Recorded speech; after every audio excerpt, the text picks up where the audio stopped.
bowlers. Now, if you notice Frank smiling, it's because, well, the White Sox just acquired somebody to hit behind you. You must be happy about that. Oh, yeah, it's an early Christmas for me. I'm just really excited we picked up Garvey Bell because it's going to bring more people to the ballpark in Chicago, and hopefully we can put this team on the map. You know, Frank Thomas was really excited when Albert Bell joined the team that year, although he probably wasn't as excited when Bell led the team to an 80-81 record that season, or when Bell got fined that year for making obscene gestures at fans, or when Bell was hit with a domestic battery charge after allegedly striking his girlfriend and pulling her phone out of the wall. Yeah, he really was a jerk. Unlike our guy, Bobby Bo, who put together the charity benefit for his community. Seriously, he seems like a really sweet guy. I wonder what ever made us think otherwise.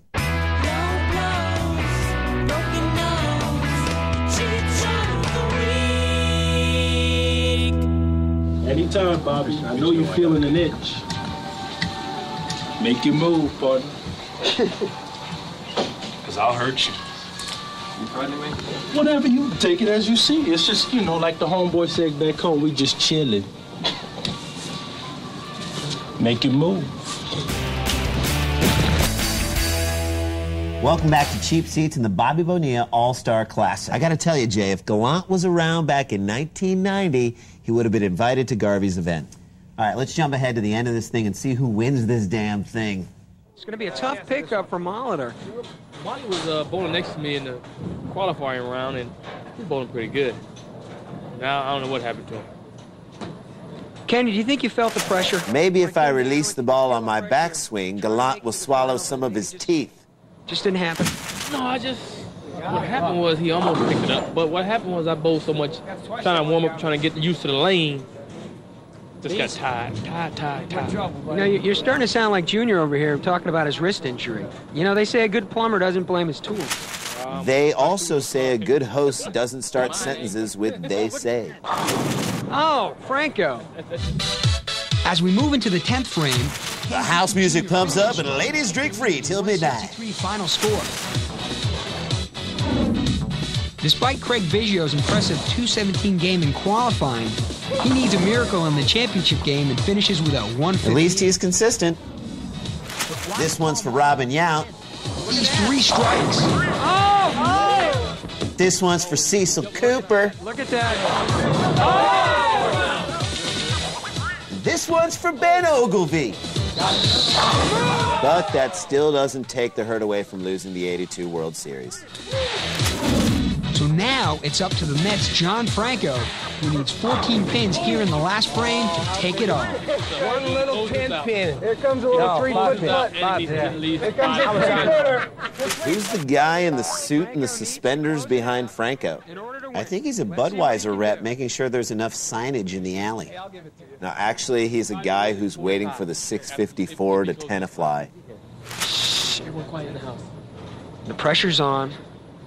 The left-handed stopper for the New York Mets. Comes down. There it is. Yes. Oh, never down. Just bowl this. All you got to do is bowl the ball. Wait, I think it's the big cat Andres Galarraga waiting for the 654 bus to 10 a fly. He wins, Kenny. I think it's safe to say Franco's got this one locked up. Well, if he end up hitting the head pin and it just jumps out, might be in trouble. So that might be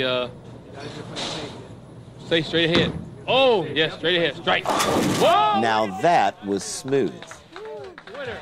All right. And the forced camaraderie is beautiful. Paul Molitor, 164. Ken Griffey Jr., 160. Guys, I can't see the scores. Guys, you're very big and I'm very short. This is the best rave I've ever been to. Well, John Franco won the event, but I think the real victory was Bobby Bonilla for besting Steve Garvey in the battle for the bigger name celebrities. I'm glad you came over to my side of the fence. Now, Garvey clearly blew all of his budget on shiny sweatsuits and a trip to Hawaii, so there was nothing left for booking celebrities. Meanwhile, Bonilla spent all of his money on celebrities and nothing on his venue or his host. And the final result for both shows was that they were god-awful. But of course, in our world, awful equals gold.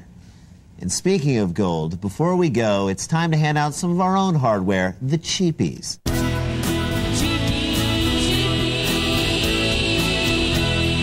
Cheapie for least valuable celebrity of celebrity event, it's a tie. All of Garvey's participants. Least comfortable moment, the Basil Leaf Racial War Dates. I don't know, I gotta go with Garvey in short shorts yelling at Earl. Go get him, come, Earl! Go get him! This is what you've lived for! Every time he's in shorts that short, I'm uncomfortable. Well, we hope you've enjoyed the show. Thanks for tuning in. Join us next time as we take a new look at the old games. And we'll do it all from the cheap seats.